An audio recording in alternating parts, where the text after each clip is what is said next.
Oke, kembali lagi teman-teman, masih bersama kita berdua. Saya Dul dan sebelah saya ada Bro Will. Yes. Dan malam ini kita akan melanjutkan tentang pembahasan kurang netral. Karena nama besar belakang kita adalah Kurang netral. Segmennya apa lagi? No segment. Oh iya. Memang ternyata benar misterius ini Oke. channel kurang netral. Weh, cek dulu wedangku lali ya. Mungkin teman-teman yang memang mengikuti dari kita dari awal, dari 0 subscriber, dan alhamdulillah sekarang udah di angka 21 subscriber. Ya sebenarnya walaupun bagi sebagian orang masih sedikit, Iya. cuma itu salah satu pencapaian kita karena sama sekali nggak ada bantuan apa. Hashtag, tag, Iya. dan share nggak ada. Jadi benar-benar nothing tulus aja. Jadi benar kita bikin ini tuh karena memang untuk mengisi kekosongan dan untuk melatih. Tapi nak mengisi Iya. kosongan nggak setuju bro, sama sekali nggak setuju. Terus? Karena bagaimana caranya dalam satu hari ini atau dalam satu hari kita membuat satu manfaat kecil. Oke. Jadi kita bisa melalui aktivitas kita dari pagi sampai malam, atau kita kemas dalam video konten-konten yang akan terus ditayangkan, semoga bisa tayang terus. Betul. Berarti ya iki berarti sebagai wadah bercerita. Iya. Apa kontennya malam ini? Seperti biasa di sini saya sebagai sosok yang awam. Enggak tahu, belum tahu temanya apa. Kali ini masih kembali ke 7 nama enggak? Karena kemarin dari si Tani Maju. Ngompor enak Tani Maju. Enak, Tani Maju enak. Cuman pengen ke 7 nama lagi, jadi pakai 7 nama aja. Mungkin teman-teman ya penonton lah, pasti ada yang pro dan kontra tentang rokok. Ada yang menganggap itu baik dan buruk. Ya pasti. Semua itu cuma dua itu, baik dan buruk. Benar dan salah. Yes. Maju mundur. Kanan kiri. Kanan kiri. Keluar, aduh. Ki aku ora iso lendean, Bro. Nek lendean jeblak, Bro iki. Intine jeblak. Dan kita malam ini akan membahas tentang, belum tahu juga mau membahas tentang apa. Cuman intinya saya beberapa hari ini kepikiran tentang teknologi. Apa? Mungkin akan membahas atau berdiskusi tentang teknologi. Apakah manusia akan siap terhadap revolusi dari berbagai sektor industri? Mungkin dari kisaran 30 tahun ke depan dari sekarang. Berarti Manusia dan dunia. Berarti kita membahasnya tentang relevansi manusia dengan teknologi di industri. Ya, baik itu teknologi secara rekayasa atau teknologi secara digital. Itu rekayasa dalam teknologi di bidang keteknikan, bidang digital. Apakah manusia sudah siap secara menyeluruh dari berbagai penjuru di seluruh dunia lah? Apakah sudah siap untuk menerima perkembangan teknologi yang sepertinya di tahun 2025 ini sudah sangat-sangat ekstrim menurut saya. Ekstrimnya ya peralihan dari 2019 sampai sekarang semenjak wabah COVID itu. Sekarang kan memang benar-benar langsung set. Mulai dari yang pertamanya semua orang antri di depan ATM udah pakai M-banking. Mulai dari semua orang antri beli makanan udah pakai aplikasi. Dari semua orang yang pergi ke pasar udah pakai aplikasi juga. Dari semua orang yang pergi konsultasi kesehatan udah pakai aplikasi juga. Dari semua orang yang belajar pergi ke perpustakaan kah, atau pergi ke toko buku kah? Ya sekarang buku fisik wis digantikan dengan e-book. Nah, jadi secepat itu bro. Mungkin kita yang berada atau yang tinggal di sentral ekonomi, maksudnya sentral bisnis seperti kota-kota besar, mungkin kita bisa mengikuti setiap perkembangan. Nah, masalahnya kan yang berada di jauh keramaian bro, apakah secara adaptasi manfaat itu akan tersalur dengan baik, atau apakah akan menjadi dilema, apakah akan menjadi kendala juga, apakah akan menjadi sebuah penemuan baru terhadap teknologi tersebut untuk mengatasi semua hal-hal yang mungkin dan dapat terjadi. Bro, dari semua beberapa faktor tadi. Jadi yang dipermasalahkan ini gitu, maksudnya orang-orang yang di wilayahnya tersebut teknologinya belum sampai situ, ya. Jadi kita nggak hanya berbicara di negara tempat kita tinggal, kan di negara-negara luar kan bahkan banyak yang masih terisolasi atau yang masih sama seperti negara kita. Apakah nanti di beberapa tahun ke depan akan dapat mengikuti? Mungkin nek secara sudut pandangku kita nggak tahu untuk teknologi kedepannya apakah ditemukan, maksudnya sing benar-benar bisa sampai memberikan informasi ke segala pelosok.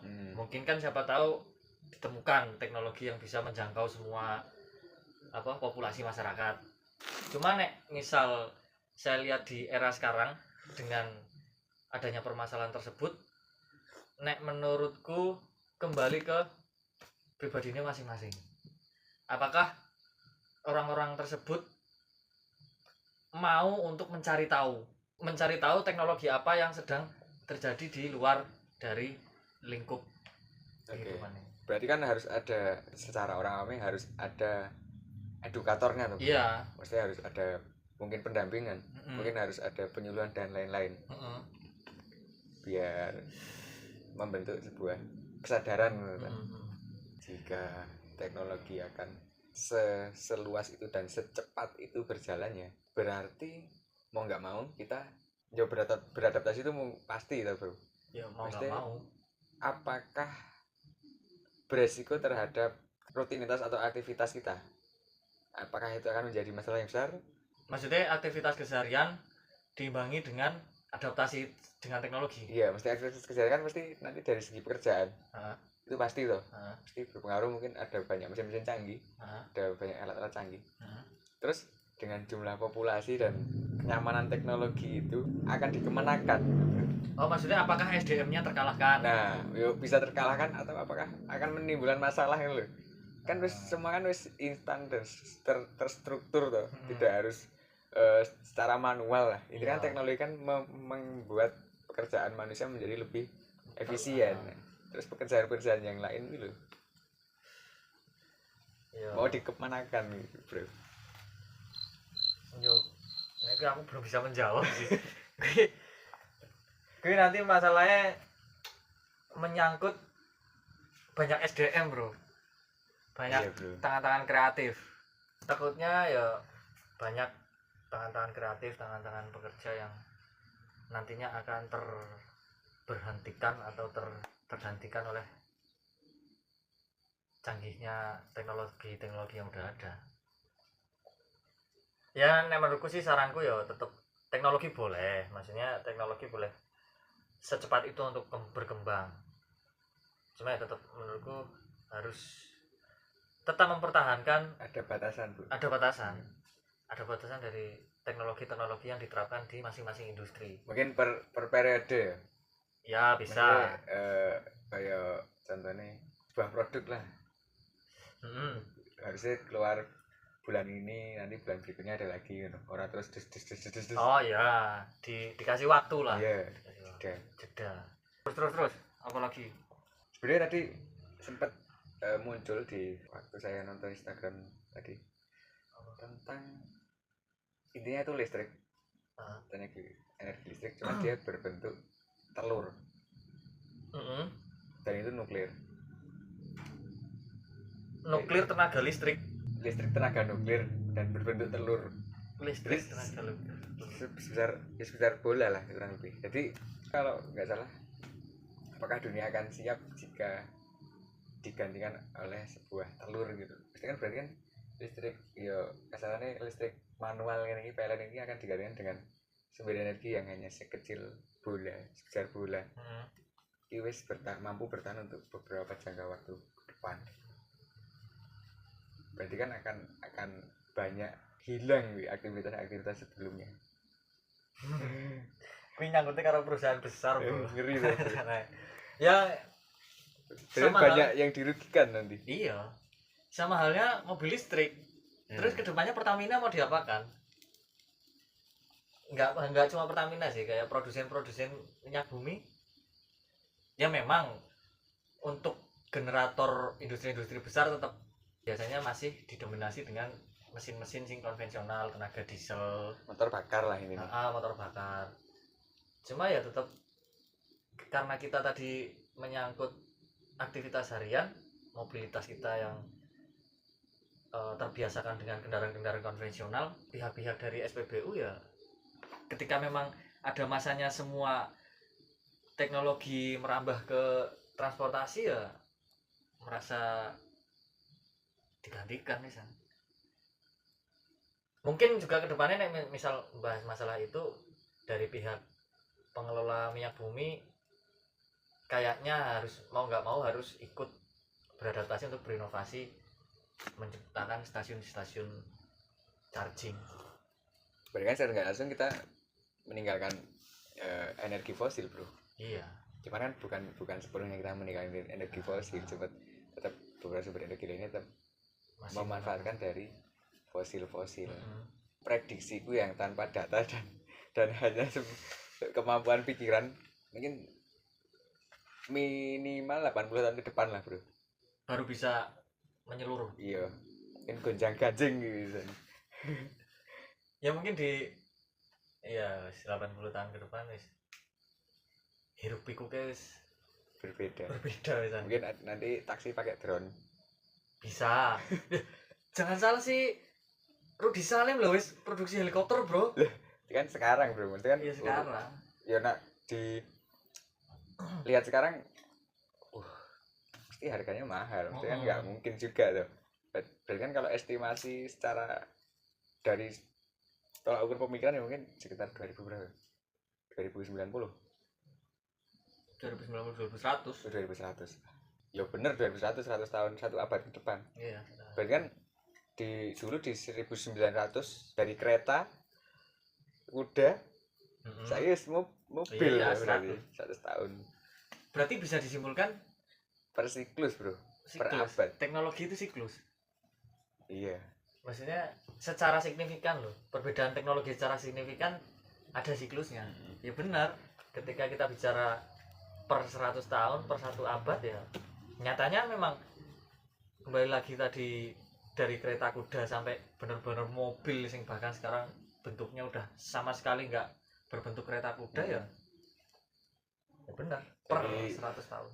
Kapal layar ke kapal motor ya yang masih pakai mata angin sampai pakai kompas terus kan di tahun 2025 kan baru 25 tahun kalau periodenya per 100 tahun. Berarti nanti kemungkinan ya di 2100 ke atas baru berakhir lagi. Nah kalau nanti sesuai dengan seperti film apa, bro? Nah aku no Back to the Future. Mungkin itu di 2200 kenyataannya. Ya mungkin sih. Dari fiktif gitu. Dari fiksi. Soalnya nah film Back to the Future kuwi dia menceritakan latar belakangnya kuwi di 1985 memprediksi di 2000 nek nggak salah 2015 mobil ini mabur kabeh. 1985 2015 berarti sekitar 40 tahun. Lebih 30 85 30 tahun. 30 tahun itu kendaraannya wis mabur kabeh. Kan film itu fiktif. Cuma ada nek aku nonton filmnya ada beberapa teknologi yang difilmkan di film tersebut sekarang menjadi kenyataan ada. Apa?